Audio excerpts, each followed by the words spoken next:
नहमदु व नसल्ली अला रसूलिहिल करीम अम्मा बाद फ़अऊज़ु बिल्लाहि मिनश शैतानिर रजीम बिस्मिल्लाहिर रहमानिर रहीम अस्सलामु अलैकुम व रहमतुल्लाहि व बरकातुहू। प्यारे नाज़रीन गिरामी, फ़हम दीन कोर्स का ये पहला लेक्चर है जिसमें आप अल्लाह और उसके रसूल सल्लल्लाहु तआला अलैहि वसल्लम के मुतालिक निहायत ही अहम व ज़रूरी अकायद सीखोगे जो एक मोमिन के बुनियादी असूल है। इन अकायद को जाने बगैर कोई भी शख्स मुसलमान नहीं हो सकता।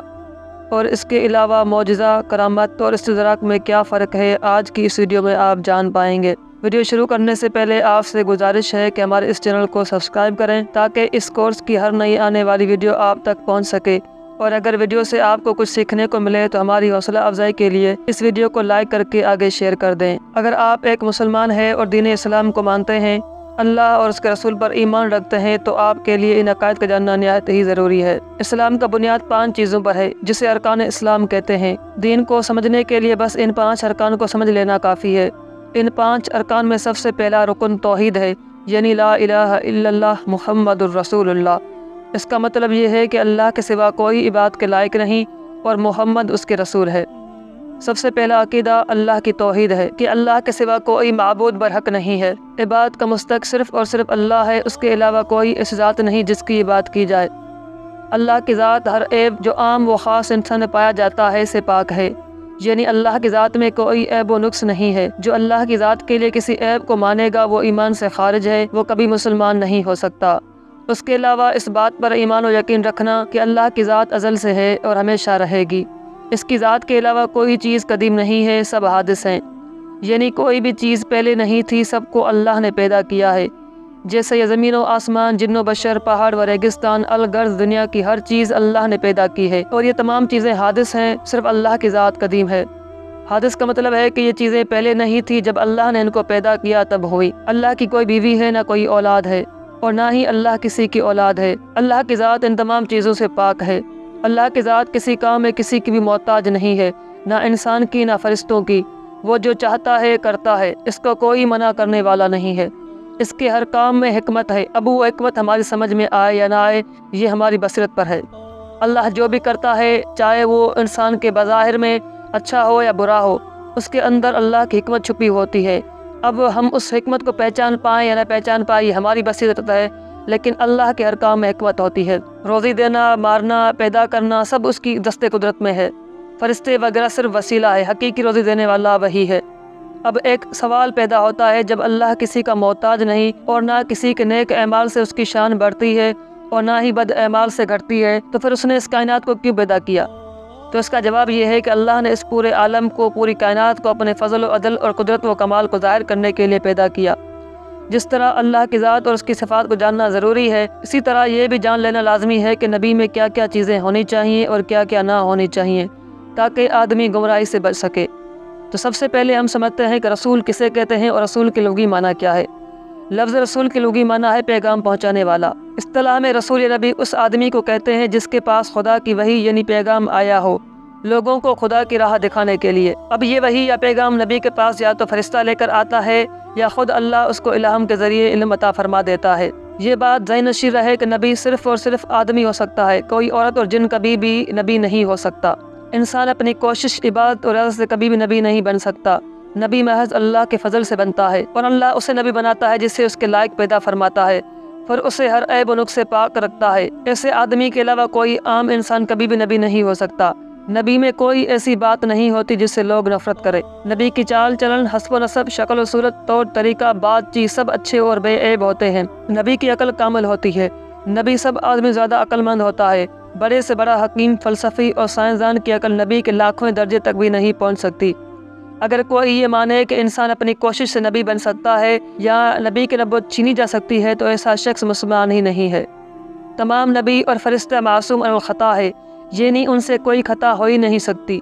नबियों और फरिश्तों के अलावा कोई मासूम नहीं है। बड़े से बड़े इमाम और वली से भी खता हो सकती है, अलबत्ता इनके बारे में ये कह सकते हैं कि वो महफूज हैं, यानी अल्लाह इनको खता से महफूज रखता है। अब महफूज और मासूम में फ़र्क यह है कि मासूम उसे कहते हैं जिससे कोई ख़ता होना मुमकिन ही ना हो, कि अल्लाह ने उनको ऐसी सफ़ात पर पैदा फरमाया है कि वो कोई खता कर ही नहीं सकते, जैसे फ़रिश्ते हैं और नबी है कि अल्लाह ने उनको पैदा ही ऐसा फरमाया है कि वे खता कर ही नहीं सकते। اگر کوئی ایسا کام ان سے صادر ہو جائے جو بظاہر ہمیں لگے کہ ان سے یہ خطا ہوئی ہے تو ہم اسے خطا نہیں کہیں گے، ہم اسے لغزش کہیں گے۔ اور کتنا بڑا ولی کیوں نہ ہو، کتنا بڑا امام کیوں نہ ہو، اس سے خطا ہو سکتی ہے، کیونکہ وہ انسان ہے، نبی نہیں ہے، نہ ہی فرشتہ ہے۔ ہم ان کے بارے میں یہ کہہ سکتے ہیں کہ اللہ ان کو خطاؤں سے محفوظ رکھتا ہے، کیونکہ وہ بھی اللہ کے خاص بندے ہوتے ہیں۔ وہ اپنی بات کے ذریعے سے ایسا مقام حاصل کر لیتے ہیں کہ اللہ ان کو خطاؤں سے معاف رکھتا ہے۔ کوئی کتنا بڑا ولی اور امام کیوں نہ ہو، وہ کبھی نبی کے برابر نہیں ہو سکتا۔ جو کسی غیر نبی کو نبی سے افضل بتائے وہ مسلمان نہیں ہے۔ نبی کی تعظیم فرض عین بلکہ تمام فرائض کی اصل ہے۔ کسی نبی کی ادنا توہین و تکذیب بھی کفر ہے۔ تمام انبیاء علیہ السلام اپنی اپنی قبروں میں زندہ ہیں۔ اللہ کا وعدہ ہے کہ نفس کو موت کا ذائقہ چکھنا ہے۔ اس وعدے کو پورا کرنے کے لیے ان کو ایک آن موت آئی، پھر وہ زندہ ہو گئے۔ قبر میں انبیاء کی زندگی شہیدوں سے کئی گنا زیادہ افضل ہے۔ اللہ تعالیٰ نے اپنے تمام انبیاء علیہ السلام کو غیب کی باتیں بتائیں۔ زمین و آسمان کا ہر ذرہ ذرہ ہر نبی کی نظر کے سامنے ہے۔ یہ علم اللہ کا عطا کردہ ہے، البتہ اللہ علم ذاتی ہے اور انبیاء کا علم عطائی ہے۔ انبیاء کرام کی تعداد مقرر کرنا ناجائز ہے، ان کی صحیح مقدار کا علم صرف اور صرف اللہ کو ہے۔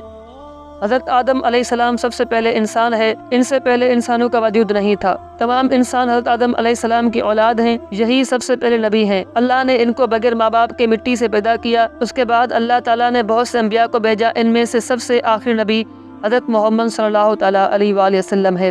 آپ کے بعد کوئی نبی نہیں آئے گا۔ اللہ تعالیٰ نے تمام جہاں سے پہلے حضرت محمد صلی اللہ تعالیٰ علیہ وآلہ وسلم کو اپنے نور کی تجلی سے پیدا کیا، اس کے بعد باقی تمام انبیاء، فرشتے، زمین و آسمان، الغرض ہر چیز کو آپ کے نور سے پیدا کیا۔ اللہ یا اللہ کے برابر ہونے کے علاوہ جتنے بھی کمالات و خوبیاں ہیں سب اللہ نے آپ کو عطا فرما دی۔ اگر کوئی حضور صلی اللہ تعالیٰ علیہ وآلہ وسلم کے کسی قول و فعل کو حقیقت نظر سے دیکھے تو وہ ایمان سے خارج ہے۔ عقائد توحید و رسالت کے جاننے کے بعد اب آئیے سمجھتے ہیں کہ معجزہ، کرامت اور استدراک میں کیا فرق ہے۔ ان تینوں میں فرق سمجھنے سے پہلے ان کی تعریفات کو سمجھتے ہیں۔ سب سے پہلے معجزے کی تعریف کو دیکھتے ہیں کہ معجزہ کسے کہتے ہیں۔ معجزہ اس عجیب و غریب کام کو کہتے ہیں جو عادتاً کسی انسان سے صادر نہ ہوتا ہو، یعنی کسی عام انسان کا اس کام کو کرنا ناممکن ہو، اور نبوت کا دعویٰ کرنے والا جسے بھی نبوت کے ثبوت میں پیش کرے اور اس سے منکرین عاجز ہو جائیں وہ معجزہ کہلاتا ہے، جیسے مردہ کو زندہ کرنا، انگلی کے اشارے سے چاند کے 2 ٹکڑے کر دینا۔ ایسی عجیب و غریب بات اگر کسی ولی سے ظاہر ہو تو اسے کرامت کہتے ہیں۔ یاد رہے، ولی اس پرہیزگار، باشرہ اور متقی انسان کو کہتے ہیں جو کسی نبی کا امتی ہو، وہ نبوت کا دعویٰ نہ کرے بلکہ وہ خود کسی نبی کا امتی ہو، اور اگر وہی عجیب و غریب کام بدکار یا کافر سے ہو تو اسے استدراک کہتے ہیں۔ معجزے کو دیکھ کر نبی کی سچائی کا یقین ہوتا ہے کہ جس کے ہاتھ پر قدرت کی ایسی نشانیاں ظاہر ہوں کہ جس کے مقابل سب لوگ عاجز و حیران ہو، ضرور وہ خدا کا بھیجا ہوا ہے۔